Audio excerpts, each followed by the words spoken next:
Caucus. The hearing was profoundly emotional. If anyone saw it, it was especially the testimony of George Floyd's brother, Fulminus. He is just a remarkable person. He and his wife Kita were here, and he said, if you saw it, if you were in the room, the people marching in the streets are telling you enough is enough. Be the leaders that this country, this world needs. He challenged Congress. George's name means something. He said, if this death ends up changing the world for the better, and I think it will, it has, then he died as he had lived. It is on you to make sure his death is not in vain. He talked about how wonderful his brother was in dying as he had lived. He said the Black Caucus is having that. And what the subject at hand was the legislation, the Justice in Policing Act, to ensure that George's death, Breonna Taylor's death, Ahmaud Arbery's death, and so many others were not in vain. But you must know, but bears repeating, what this bill is about. It bans chokeholds.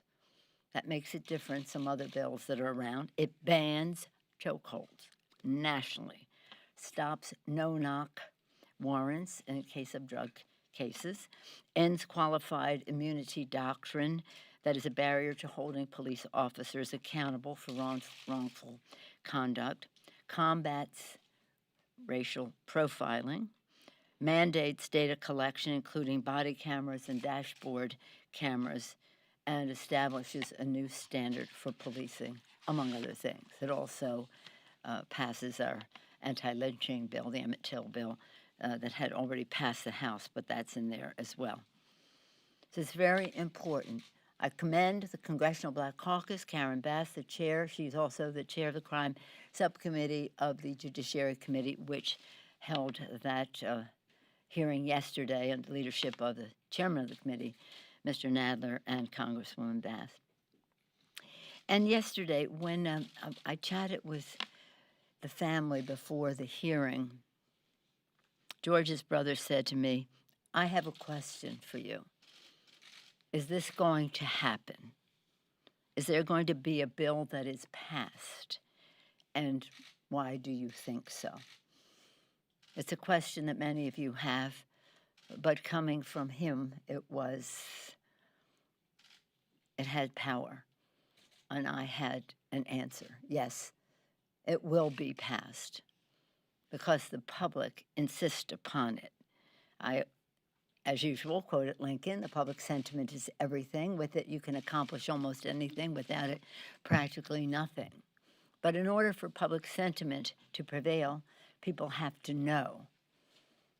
And more than anything ever before, people do know what the challenge is, what the solutions are in this legislation, and what the obstacles are to its passage. So we will not rest until it becomes the law. We will not rest until the changes are made. And the rest of the country is ahead of us. And in states and towns, cities and states and towns, people are acting upon some of these provisions already. So it is our responsibility now to make sure that it does become the law. As we're doing this, we see another injustice, the disparity in the deaths of the coronavirus crisis. It is so sad that people of color have a disproportionate share of the deaths in this crisis. And there's a reason for that, because we do not have a strategic plan executed by the executive branch for testing, tracing, treating, social distancing, to identify the size of the problem, those who are infected, so that we can treat them and conquer the virus. That's what the HEROES Act does, precisely. In the leadership of Frank Pallone, the chair of the Energy and Commerce Committee, Congresswoman Eshoo, others on the Health Committee, and the rest, this legislation, the HEROES Act, says Let's open the economy. We all agree we want to do that. Let's open the economy. Let's have our children be able to go back to school safely. Safely. We don't have a vaccine and we don't have a therapy. God willing, we will soon, and we hope and pray that science will be an answer to our prayers in that regard. However, we do have a path. Testing, testing, testing. If there's one word we should all be saying over and over again, testing, testing, testing. We're not even close to what we should be doing on a daily basis. The scientists, academics all over the country are preaching this. But the White House has not responded. And we must insist upon it in this legislation. Testing, tracing, treating, social distancing that will reduce the spread, kill, defeat this virus.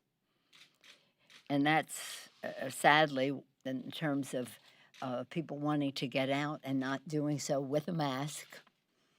Real men wear masks, we always say.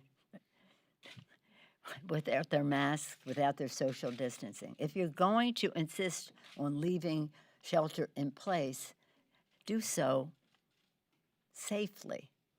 Masks, distancing, but also testing, tracing, treating, distancing. And this is, again, part of the challenge here. People saw the injustice of the disparities of the coronavirus. We have an answer, the HEROES Act. The HEROES Act. The HEROES Act is also important because of its aptly named to honor our heroes, our healthcare workers, our first responders, our teachers, our transit workers, our food suppliers, all the rest who meet the needs of the American people. Many of them are risking their lives to save lives, and now they may lose their jobs. And why? Because states and localities have had extraordinary expenses to address the coronavirus, and they have lost revenue because of the coronavirus. The answer is the HEROES Act, which supplies resources for those two purposes to states and localities. I say this every meeting. If you want to know how your area is affected, go to speaker.gov/HEROES Act. You'll see the whole bill, but you'll also see how your state, your locality, your county is affected. That's why we have bipartisan support across the country from state and local officials, Democrats and Republicans, demonstrating the need for this legislation. And by the way, it's a big ticket, but it costs less than half than the Republican tax scam to give a tax cut to the wealthiest people in our country, 83% of the benefits going to the top 1%. This is half of that. It is a stimulus to the economy, is a job protector for our community, as well as meeting the needs of the American people.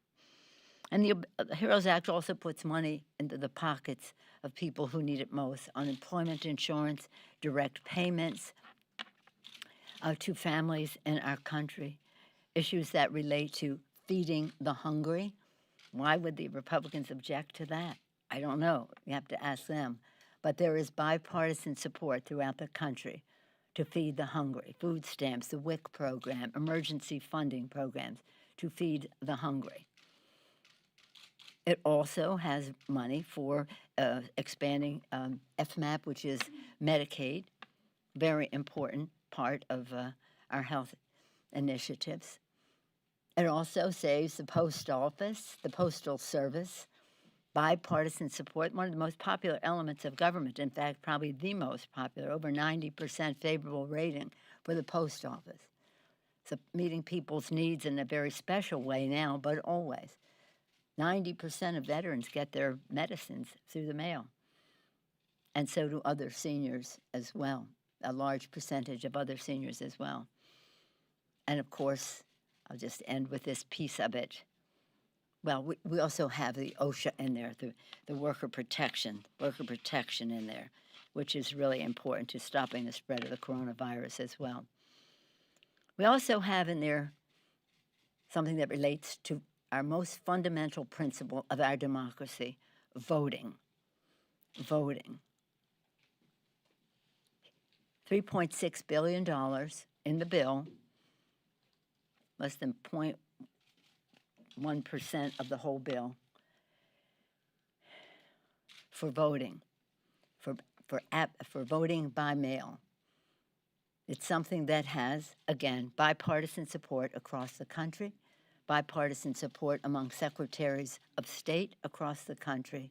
Is absolutely essential to our democracy that we remove obstacles to participation, now even more so when it is a health issue. And I'm going to dwell on that for a moment. What we saw in Georgia the other day was shameful. It was either a disgrace of incompetence or a disgrace of intention to suppress the vote. Time, it's all about time, the time it takes you to vote, 4, 5, 6 hours or more. In certain neighborhoods, 20 minutes or so, or less, in other neighborhoods. Really requires careful scrutiny because it looks like part of a pattern on the part of some to suppress the vote. And some have even admitted it. And some, you've probably seen some statements. But it is also a prelude to what could happen in November, because we see it as a pattern of suppressing the vote, misinterpreting the vote. And so we have to protect the vote, protect it leading up to the elections, protect it on the day of the elections, and protect the count of the vote so that every vote is counted as cast, We see, as I say, manipulation of it in the social media. We always saw social media manipulation in terms of the peaceful demonstrations by those who would exploit that situation from outside the country, some inside the country as well. So manipulation of the social media, obstacles to participation, suppression of the vote, all part of the Republican playbook, because they're afraid of the voters. They're afraid of the vote.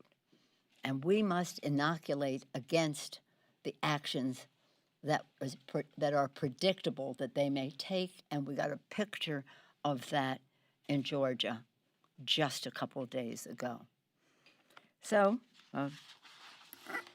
yes. Now, in terms of the HEROES Act, some of you have asked the same question that I was asked about: is the Justice and Policing Bill going to pass? Are we going to pass the HEROES Act? More and more we're hearing, this is from Secretary Mnuchin just this week, I think we're going to seriously look at whether we want to do more direct money to stimulate the economy. He went on to say, I definitely think we're going to need another bipartisan legislation to put more money into the economy. In addition to that, we've heard from the Fed that the Fed has said again and again that we need more money in the economy, and that we as legislators have a responsibility to tax and to spend in a way that grows the economy. So they changed their tune. First, they were not going to do anything. Chairman Powell reiterated his statement this week when he said the key thing people need to understand is that there's just a lot of work to do in the labor market.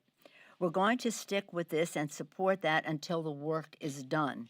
I think it may require Congress to help as well. He went on to say unemployment is historically high, he said during a news conference Wednesday, that would be yesterday. My assumption is that there will be a significant chunk, well into the millions of people, who don't get to get their jobs back, who don't get to go back to their old job. And there may not be a job in that industry for them for some time.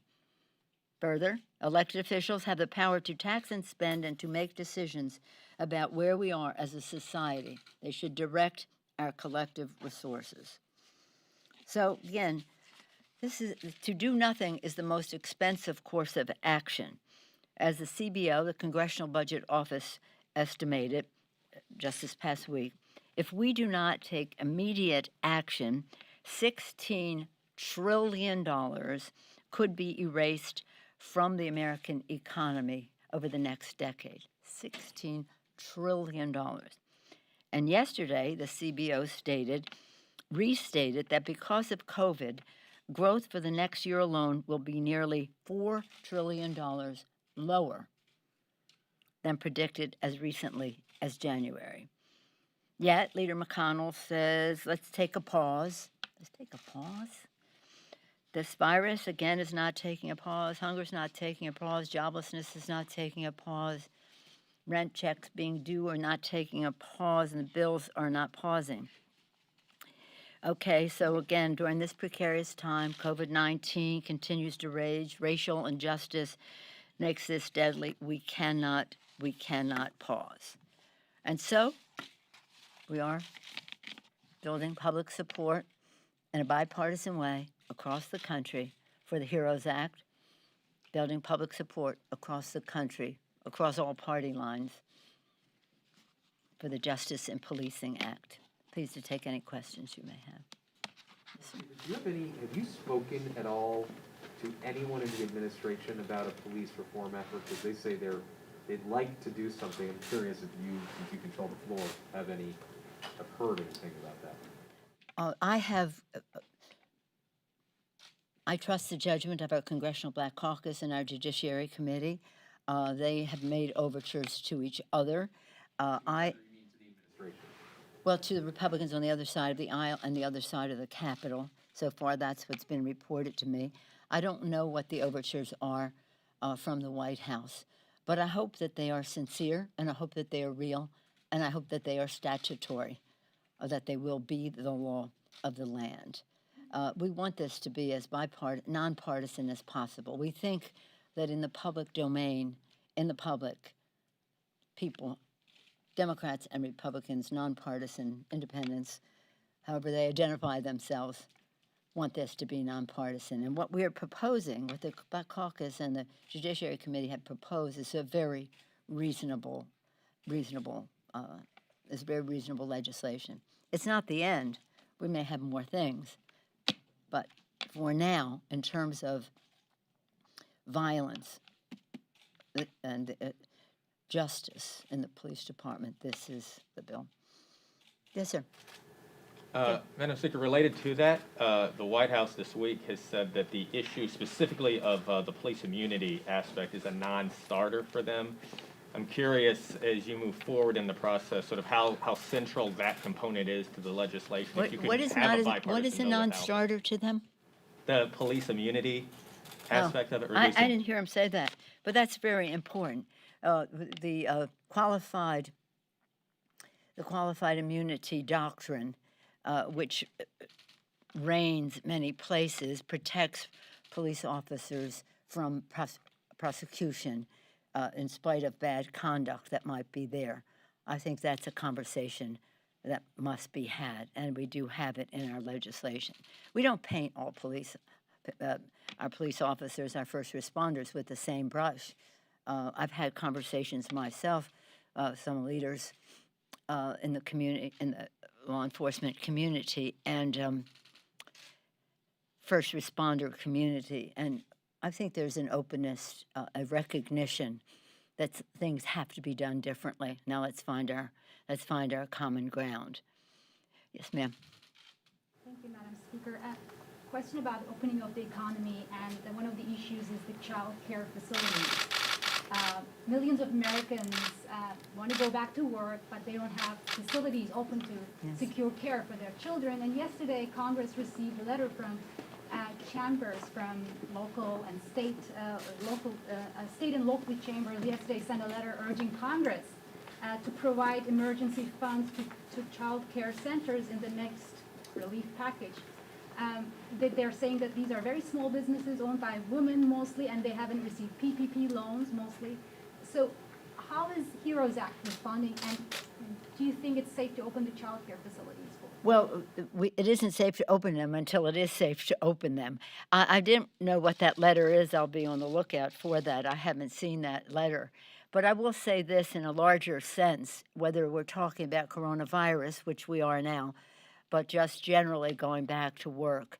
In a future bill, when I mean future, I mean imminently future bill, we have to do something very, very significant in terms of childcare, because as you indicate, and as that letter indicates, this is central to women's participation in the workforce, or whether it's as a job or equity and ownership of a small business. And it can't happen unless we have this key to it all, which is quality, affordable, safe childcare for our children. I find that to be something that has very strong support. Congresswoman DeLauro, Congresswoman Clark in the House, Patty Murray in the Senate, all leaders on this issue. This will get very big attention. Another issue, since you opened that door, that requires a major adjustment in our resources is attending to mental health in our country. We passed parity at bills and that and the rest, and that's important. But we have to have a higher recognition of the challenge that we face in terms of mental health in our country, and that's really important in terms of the health and well-being of families. It's also important in terms of law enforcement and the rest. So you be on the lookout for where we go with mental health and with child care. Yes, sir. Madam Speaker, there's an ongoing debate in the country about Confederate symbols, such as the statues that have been in Congress for decades. It says something to the durability of those symbols in the Capitol, that they're still here despite you being Speaker twice. And yesterday you announced you're going to try to have them moved. Over in the Senate side, the Armed Services Committee says, or has issued, or their bill would force the renaming of Confederate, or bases named after Confederate generals. Can you talk about this phenomenon and whether or not your defense authorization bill will contain comparable language, and will you force it through a veto threat if necessary? The Senate piece you're talking about is their bill that takes them out in 3 years. Okay. Let me just say that when I was Speaker, I did do what I had the authority to do, which was to relegate Robert E. Lee to the crypt. And I could move things around. I couldn't actually take them out. That requires something else. And that's why I wrote the letter yesterday, or a couple of days ago, June 10th, yesterday, about Stevens. Can you imagine Jefferson Davis, Alexander Stevens, treason? They committed treason against the United States of America, and their statues are still here because their states put them here. So that's why I wrote to Chairman Blunt, chair of the Rules Committee, and the chair of our House Administration Committee, which is the equivalent committee, Zoe Lofgren, and I particularly talked about Alexander Stevens because these are his words. The infamous words of Stevens makes it clear today, as they did in 1861, the aims of the Confederacy.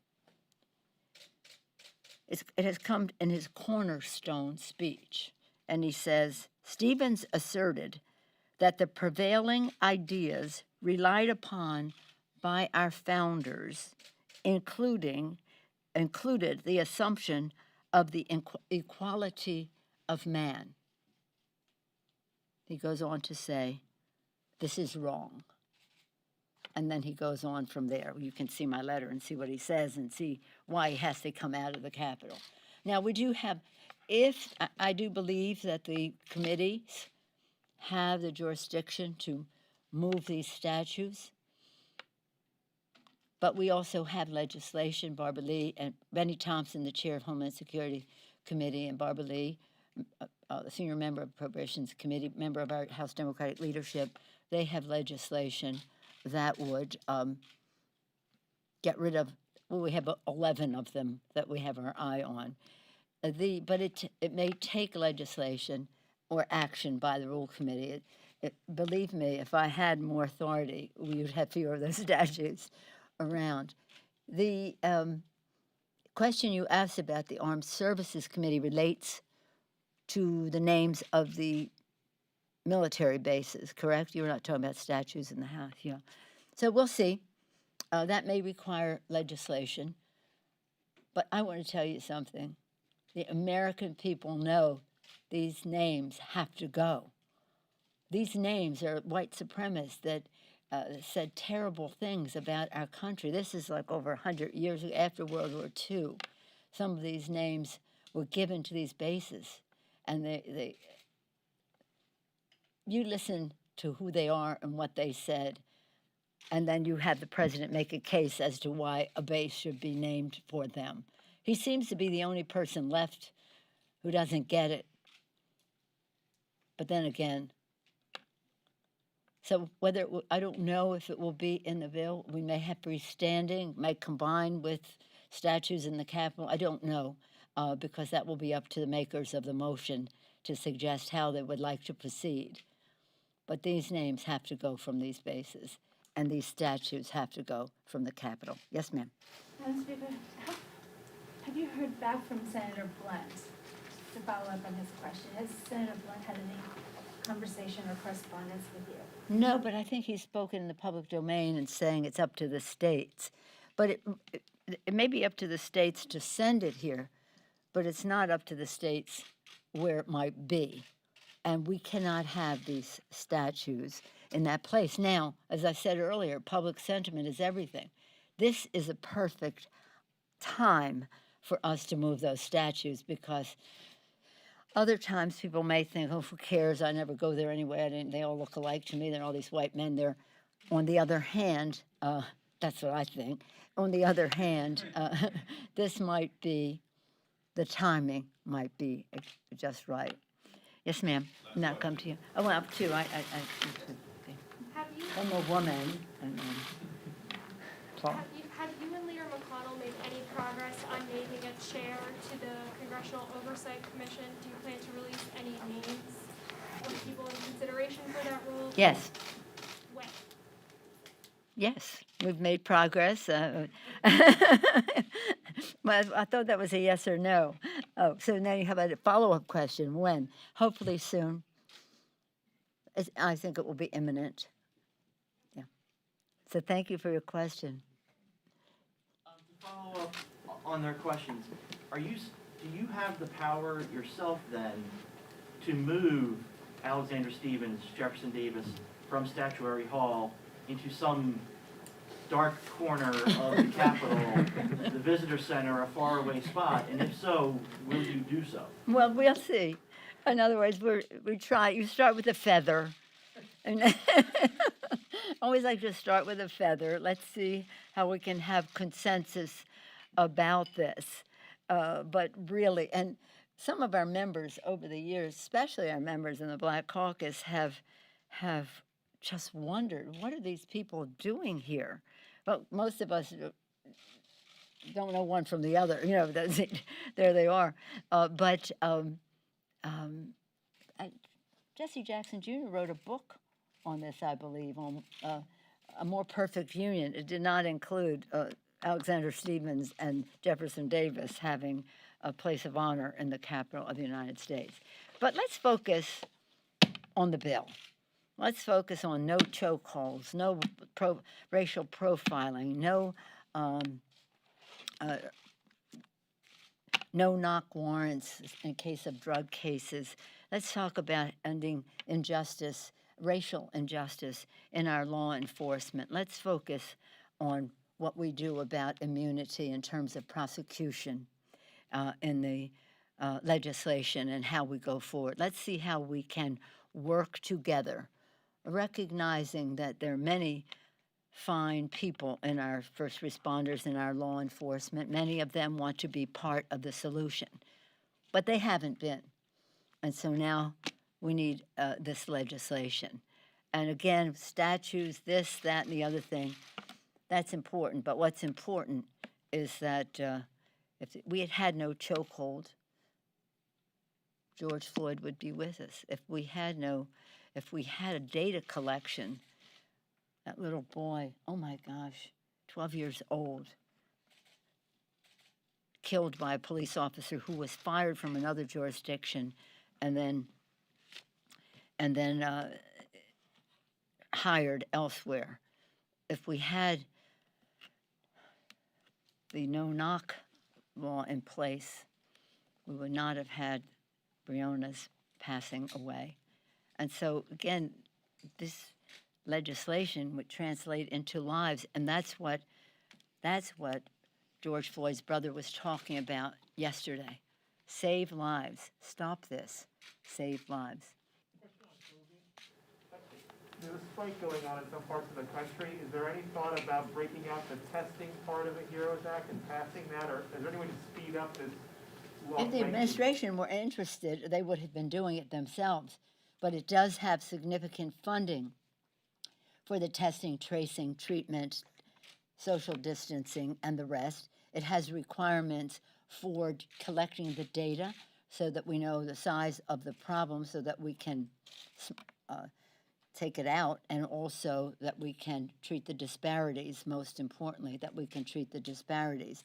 So again, it is one of the pillars, the three pillars, honor our heroes, state and local government, open our economy with the testing, tracing, treating, and money in the pockets of the American people. While at the same time, we have funds for voting, the Postal Service, OSHA, and food. So the whole package is about the security, the lives, the livelihood, and the life of our democracy. Well, any one of those, I could say any one of those we could take out. We can take out state and local, but then we don't have unemployment insurance and direct payments. We can take out testing, but then we don't have the job security for the healthcare workers who would be providing all of that. So it has a connection. And by the way, we're telling the administration to do what they should have been doing all along. This is June 11th. On March 11th, how many deaths were there? Fewer than 100, right? On March 11th? And now they're over 100,000 on a path to perhaps 200,000. Let's see if we can prevent that. Thank you.